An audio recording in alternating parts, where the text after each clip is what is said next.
Hello and welcome back to another video. It is Thrawn's Revenge here, and you may be confused yet again on why I have another model you've seen before. That's because, if you didn't know, this model is on Brickvault.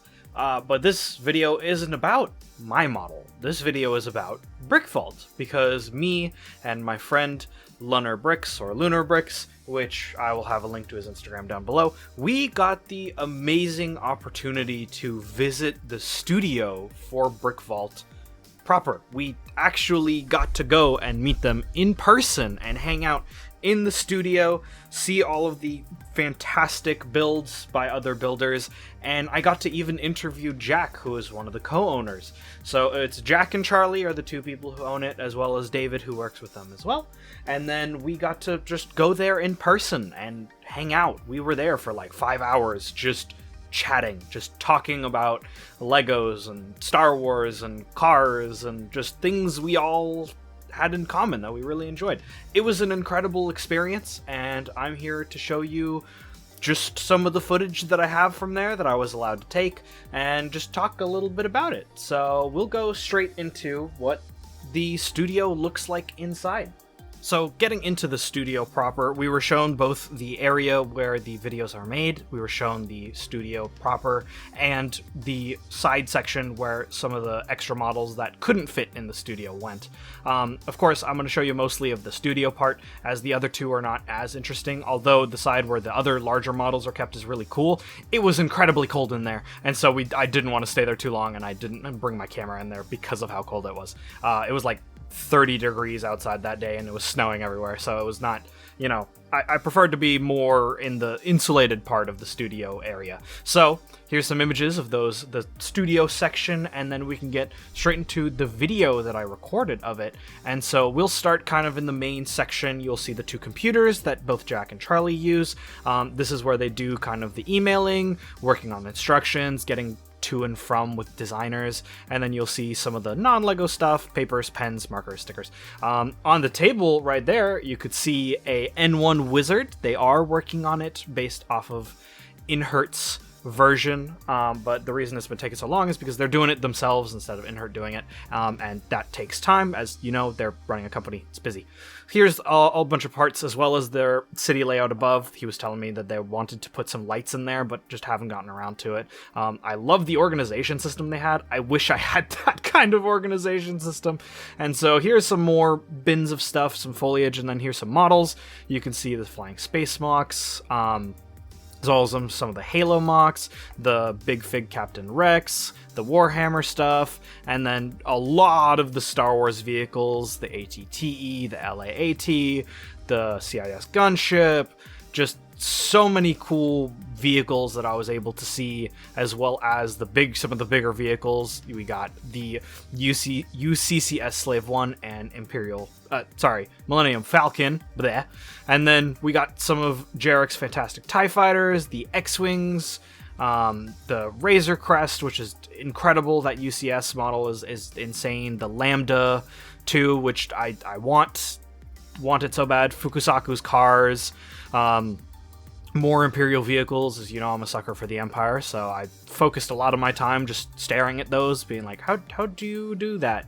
The Ornithopter, some World War II vehicles, the Master Chief helmet, some minifigs here and there as well. And then we got these two gorgeous ships that are just like so unique and so interesting. And then some of the Naboo stuff from episode 1. And there's my flash speeder right there in the back, look at that. So, and then the microfleet, which had lighting for all the engines and stuff, which was so cool to see. They told me how just difficult that is to do. And then the Master Sword, and then the minifig kind of the timeline of minifigs, which was really cool. Awesome. Cool. So, would you like to introduce yourself? Hello, my name is Jack, and I do the Brickvault channel. It's where we build custom Lego creations. I work with a variety of designers from all over the world, and we make custom models that you can get instructions for at our web store. Awesome. Perfect. Well, it is Thrawn here again, and I am at Brickvault Studio, which is wild. So I'm just going to interview you and ask some questions about you know, what you do close, here? Yeah, Oh, sorry. yeah. Just the kids. Yeah, I was yeah, hearing them screaming. Yeah, I'll close the door. No worries. My bad. I didn't mean to mess up your No, that's the fun of editing, right? Okay, so first question: how many people do you work with? How many designers currently are listed with you guys? That's funny because I almost never know the answer to that question, but You could ballpark it. That's totally fine. Well, I figured it out recently. Okay. 59. 59. 59 Wow. we have currently done at least one project with. Yeah. Okay, that's impressive. Who would you say has the most? The most. That's actually kind of tough to say. Jarek, for sure, has a lot. He's done a lot of TIE Fighter designs. He's done a lot of other crazy crazy model designs. But David Bugels, he's got a lot. And I know I'm definitely forgetting somebody who's done like a massive amount. But yeah, there's quite a few designers who've probably done like 5 to 10 models. How'd you guys get into this? Like, what started Brickvault? Like, let's see. I know the initial idea started when we bought some instructions for a very, very large AT-AT by Peter Brookdale. And back in the day, for custom building, you know, people would share their designs and they'd share their instructions. But when you would get a custom model or a custom kit or try to figure it out, there was always some finessing on your own that you had to do. And we were like, oh, I feel like we could troubleshoot and make certain parts of building a little bit more efficient, and maybe people would be more likely or maybe want to get into the world of custom building models, which is something that we're super passionate about. So we slowly but surely started to reach out to people and start building out models and making instructions that were, I think, a little bit more cleaner and concise to follow, if that's something that you would want to do. Do you have any recommendations for, like, because I got in here in a very unusual situation, but do you have any recommendations for people who want to send models to you, who want to reach that goal of being on your store? What would you recommend, or what is the bar you set? That's a tough one, because there's a lot of, I guess, criteria that I haven't like totally solidified in my head as to like what makes like a really awesome build, but I actually don't know. I have to think about that for a second. Okay, yeah, no worries. I'll get back to it. You'll get back to it. Sounds good. Any chance you could talk about how I got here? If you know the full story, or I could say some of the story as well. That was the thing you were talking about. Yeah. Like, what is, because I remember David reaching out about the speeder to me first. Yep. And then I can't remember after, did I reach out to you? You did, yeah. You reached out to me from there, and yeah, I'll explain that whole portion, probably a different section of the video in more depth, so you guys will see that later in the video. But moving on, the model I made for you was the Flash Speeder, which was really fun. Do you have any thoughts on it? Any critiques, criticisms, possibly? No, none at all. You know what I did actually do at one point? I think I put a little extra 1x2 plate on the bottom of the spoiler. Remember that? I put that in there, and I don't know if I said anything back to you. I think I've added it. Yeah, okay. I think I did add it. Okay. Yeah. I think that's the only thing I was like, I kind of like it if the spoiler is a little tile, yeah. I don't know. But no. Okay. I mean, that's because looking at your model later, or looking at the flash, I'm like, there is an indent. There is an actual indent in the middle of the spoiler, and I was like, oh, that's what that was. Yeah. That is what that was. Do you have like a model that you say was the most difficult or the most challenging, either in terms of you designing it or working with the designer, or it was just a difficult process the whole time? The only models that I would say are difficult are just like the ones that take up a huge amount of time in terms of size and complexity. So almost always the most difficult projects are the absolutely massive ones, like the Imperial Star Destroyer Eviscerator from 2 Impaired, or the giant Millennium Falcon from Marshall Banana, Flute Disc, and One Man in His Brick. Anything that's really, really, really big and looks really detailed, you're just going to have a larger number of things that you run into in terms of maybe tweaking something or fixing something or changing something, or we're missing a piece from an order that we didn't realize until we're halfway through the build.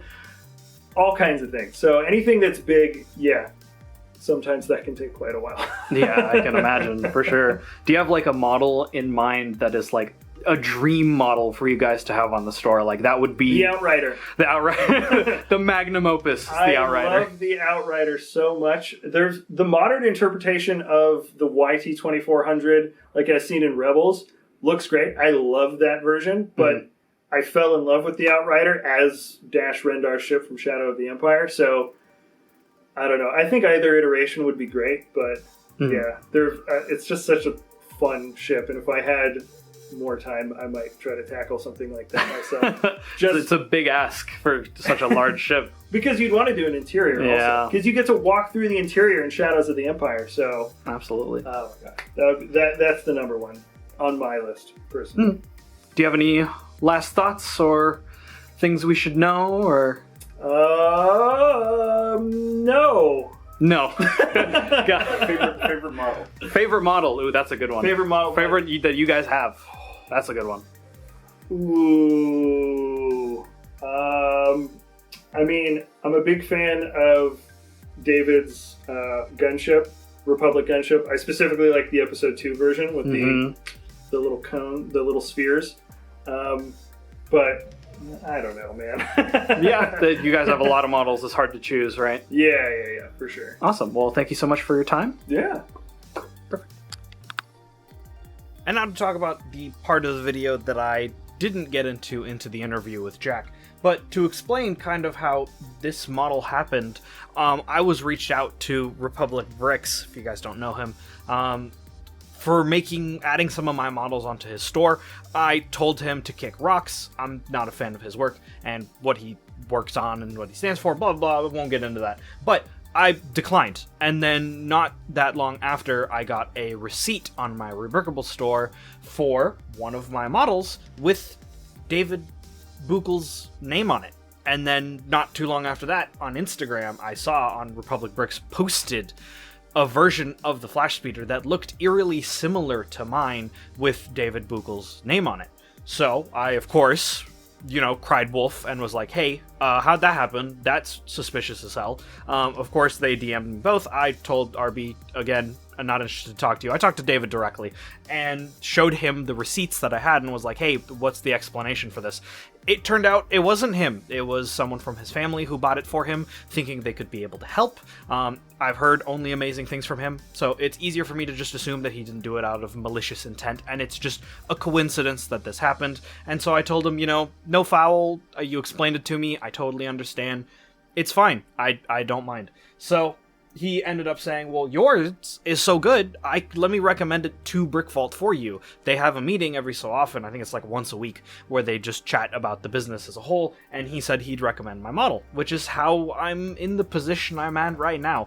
I'm very lucky to be here and be able to work with Brickvault and, be in the same category as all these, as he said, 59 designers in the same tier as them. It is an honor, and I never would have thought I'd be here, or that I thought I'd get here in just the weirdest way possible, instead of DMing them being like, here's some models I have that look cool, but you should think about it, or them reaching out to me. It's more of just a weird drama-y coincidence that ended up being a nothing burger in the end anyways. But I couldn't be happier that I'm here.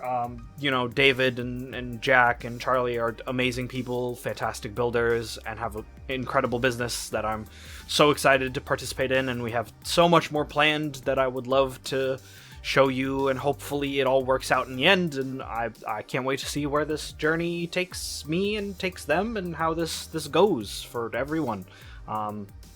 Yeah, it was an incredible experience. Thank you to Jack and Charlie for letting me and Lunar Bricks come in and just film stuff, take pictures, just hang out at the studio and get to see all this cool stuff and just gush about, our love for Legos and their love for Legos. And I can't wait to see them again, because they go to Bricks Cascade, and I will also be going to Bricks Cascade. So it'd be cool to hang out with them even more and just chat more about that kind of stuff. So yeah, I hope you guys like this video. I know it's not the video I had planned for you. This kind of just happened. It was a spur of the moment kind of thing. We had planned to go to Portland anyways to see a friend. It didn't work out in the end, so we just ended up chilling there a lot longer than we had planned, but it was super fun. So, yeah, like, comment, subscribe, and I'll see you guys next time. Peace out.